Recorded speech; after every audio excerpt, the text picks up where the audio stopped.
Did you know Final Cut Pro 11 ties a free NDI workflow for wirelessly monitor 3D spatial and VR180 video in real time on Apple Vision Pro? This one feature alone makes the new Final Cut Pro 11 a game changer for 3D video editors and VFX artists, leaving DaVinci Resolve and Adobe Premiere behind. In this in-depth tutorial, I will walk you through how to unlock it on your Mac with the latest OS, so you can finally put your expensive Apple Vision Pro to work in ways that Final Cut 3 simply can't. Let's dive in.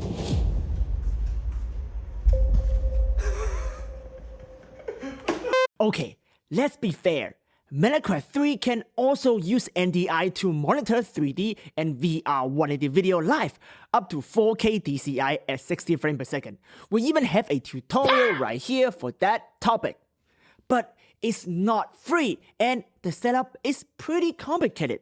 Plus, if you are editing spatial video or immersive 180 on the Mac, like the new Mac Mini or MacBook Pro with the M4 chip, the Final Cut 3 NDI workflow becomes very tricky and frankly unreliable. It's really built for PC workflow. If your final video is distributed on Apple Vision Pro, you should absolutely work in Vision Pro's color space and use it as your monitor. That's just smart 3D editing. But every tutorial out there will tell you it cannot be done or not here yet. Well, I don't take no for answer, so I have developed a rock-solid workaround that let you edit 3D video on Apple Vision Pro. And the best part is completely free. You only need to set up once and I will guide you through step by step. Before we dive in, don't forget to hit the subscribe button if you are new here and leave a thank you comment to Kimchi. It really helps us keep creating original 3D workflow like this one. Sure, copycats will come eventually, but you will know where the source comes from. Alright, let's get started. Step 1. Let's enable NDI on your new Mac. NDI is an incredible tool for getting reliable video feed wirelessly on your network. We use it all the time in professional VR livestream. To start, go ahead and download the free NDI tool from the official NDI video website and install them on your Mac. Now, if you are using Mac OS 14.1 or later with Apple Silicon, you will need to restore legacy video device support to use the NDI virtual video output.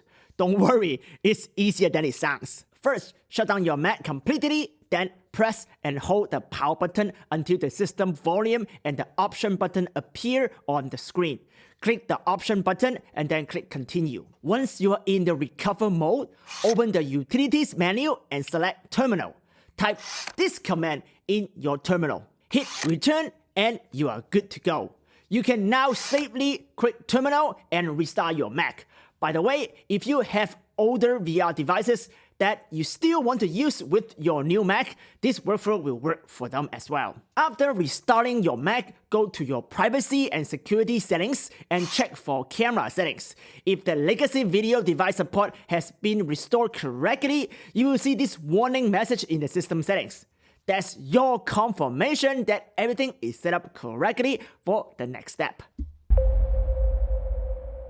Let's move on to configuring your NDI video streaming resolution. Head to Sound in your system preferences and set the sound output to NDI audio. This will let you hear your spatial audio mix while working on your project. Next, open NDI output in the system preferences. For immersive VR180 streaming, especially if you are working with footage shot on the Canon EOS VR system or the upcoming Blackmagic Ursa Cine Immersive, set the video format to 4K. 4K in 60 frames per second requires significant bandwidth. We will highly recommend hardwire the Ethernet cable into your Mac for stable internet connection. If you are just working on spatial video shot on an iPhone or the new Canon spatial lens, 1080p should be good enough. Once that is done, click Restart NDI and you are ready to go. Now, let's jump into Final Cut Pro 11, open Final Cut Pro and set up the project with 3D spatial video in the timeline. If you don't know how to do that, please refer to my first tutorial right here. In your settings, playback, AV output, select NDI 3840 by 2160. My project is at 29.97 FPS, but you can set up to 60 frames per second if you shot at 60 frames per second. Then go to the window menu and enable AV output. Hit play on your timeline. Next, open NDI launcher and start video monitor. In the NDI menu at the top, select your Mac OS AV output. You will see a half-squeezed side-by-side 3D video feed right here. If you have the Blackmagic capture card and an old-school 3D TV, you can pipe this video feed directly to a TV for playback. But here, we are more interested in seeing this in 3D inside the Apple Vision Pro. Put on your Apple Vision Pro now and launch Mac Virtual Display so you can see Final Cut Pro 11 right in front of you. Download a free NDI player from the App Store. Visio is a great option. Open Visio, find your Mac in the device list, and click and hold on it to bring up the contextual menu. From here, select side-by-side 3D. And there you have it! You will see your 3D spatial video directly inside your Apple Vision Pro. If you are adding 3D graphic like I showed you in my last tutorial, you can adjust the stereoscopic convergency value live and watch the change happen in real time. This is hands down the most accurate way to perform VFX in 3D for spatial video. And yes, you can also color grade directly inside the Apple Vision Pro environment like this, giving you an unmatched precision for your project. You can also stream VR180 video directly onto your Apple Vision Pro. Let me show you now. Here's my Final Cut Pro VR180 timeline with footage shot on the Canon R5 Mark II using dual fisheye lens. This project is 8K, captured at the iconic Stanley Hotel in Colorado, the Shining Hotel, part of our upcoming immersive 180 release on Spatial Film, our Vision OS app right here. Now, as you can see, I can set the playback to black to white anagram or side by side, just like the mv-hevc spatial video. But here is where it gets really exciting. I can display it in its final immersive 180 format. Go back onto your Apple Vision Pro right here, bring up Visio, click and hold on device name, and select Immersive 180 Side by Side SPS. Look at that, fully immersive 180 video playback on your Final Cut Pro timeline, right here on the Vision Pro. Now, if you are working on the latest M4 chip and has an Ethernet cable connected directly to your Mac, your 8K timeline will play back smoothly in 4K resolution without frame dropping. This is by far the best wireless quality I have ever achieved. It's way better and far easier to set up than Metaquest 3. And yes, you can even see this Christmas poop emoji I added to the scene in 3D.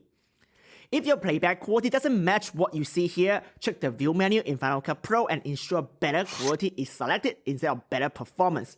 This setting will optimize the visual output for maximized clarity. Being able to see depth like this is a complete game changer for spatial video editing. Until now, doing it wirelessly wasn't even an option. With this setup right here, I can comfortably say that the Apple Vision Pro with a Mac Virtual Display is the absolute best monitor for 3D video editing. Nothing else comes close in terms of quality and stability, especially when paired with Final Cut Pro 11. Wait, Hugh, how do you set up a VR180 timeline and edit VR180 video in Final Cut Pro 11? I thought Final Cut Pro 11 doesn't support VR180? Great question, Kimchi! In our next tutorial right here, I will teach you exactly how to set up and edit VR180 video in Final Cut Pro 11 using metal hardware acceleration powered by the latest M4 chip. You definitely don't want to miss that one. We will take you step by step through the entire process, working with real footage from one of our spatial film production. You will get an exclusive look behind the curtain to see how we create immersive film with millions of in-headset view. Make sure you are subscribed so you don't miss out, and we will see you in the next tutorial. Ciao!